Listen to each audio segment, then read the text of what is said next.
So this morning or last night, the Wall Street Journal reported that one of these young men, they're all men, working for Trump or for Doge, had an association with the Twitter account that tweeted a lot of stuff that was racially insensitive. I try not to use the word racist if it's not clearly racist. If it's just racially insensitive, I think it's more appropriate because I think racism is a pretty serious charge. But clearly they were racially insensitive, and it was reported he resigned.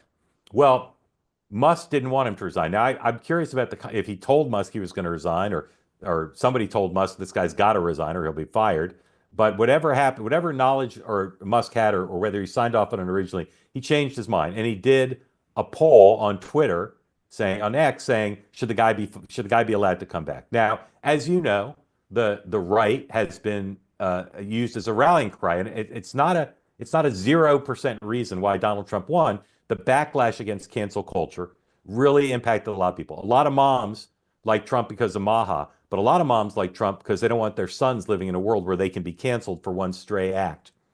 And so there's a deep sensitivity in MAGA over anything having to do with cancel culture. And the point of view of this kid's supporters, call him a kid, young man, is these were old tweets, and his life shouldn't end, his career shouldn't end for some old tweets. So, in response to the poll that Musk did, JD Vance, who has a tweet retweet relationship with Musk, they're constantly reinforcing each other.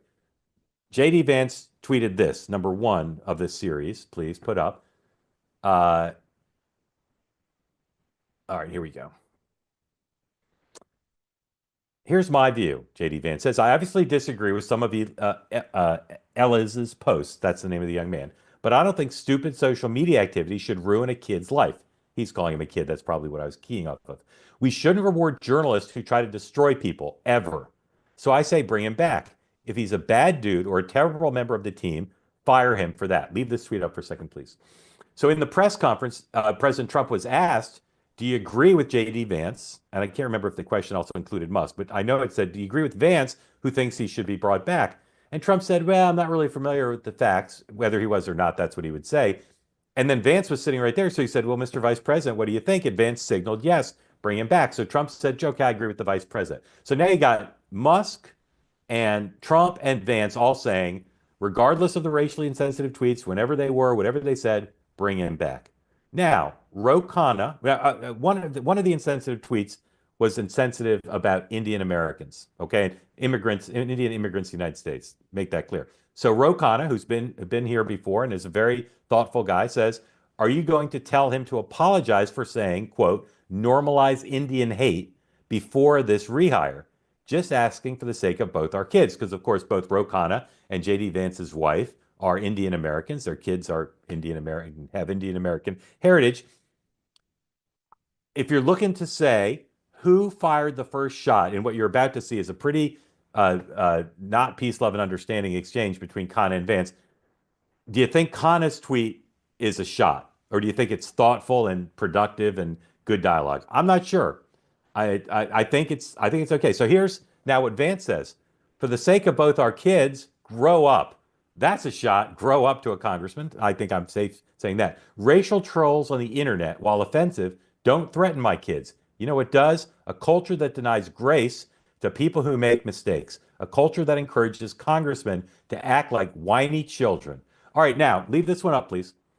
Okay, so there's a great Tom Lehrer line where he says, I can't remember the exact line, but he says something like, people who are mean-spirited, da-da-da, and I hate people like that. Now, so here is Vance saying, he's basically denying grace to Khanna because he's saying Khanna is denying grace to the young man who was fired. So again, maybe you say Khanna started it with his tweet, but Vance is now at DEFCON 0 or whatever on peace, love, and understanding. So now Khanna responds. Oh no, there's another Vance. I don't worry about my kids making mistakes or developing views they later regret. I don't even worry that much about trolls on the internet. You know what I do worry about, Ro? That they'll grow up to be a U.S. congressman who engages in emotional blackmail over a kid's social media post. You disgust me.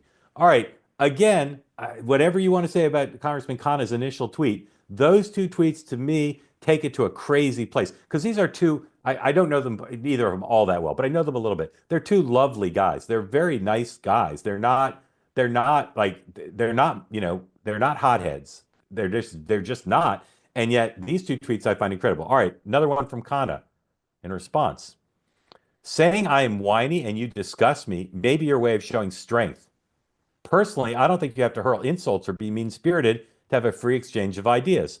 Our country at its best, Lincoln Douglas, was not like that, and you at your best, JD, were not either. I forget how well they know each other, but I'm sure they do because they have some overlapping circles. I got to say, and again, I try not to take sides in fights like this, but I think the vice president really escalated it, and I'm not really sure why. And of all people to escalate it against, Ro Khanna, who is one of the most thoughtful people in the Democratic Party, if those of you who've seen him here or elsewhere know that. The whole thing baffles me, but I denounce them both for participating in it. But I do think the vice president, for reasons I don't quite get, really escalated it, and maybe Ro Khanna made it personal by invoking the kids. Maybe that's what set him off. But man, I'm deeply troubled by it. I really am because one of my missions on this platform and in general is to try to have an ethos of peace, love, and understanding in our political dialogue, the extension of the presumption of grace. And for those two guys on a Friday over some young man's social media account, for it to escalate to that, very discouraging. I'm hoping they'll both come on the program and make up here. That's my goal. So we'll ask them both to come. All right.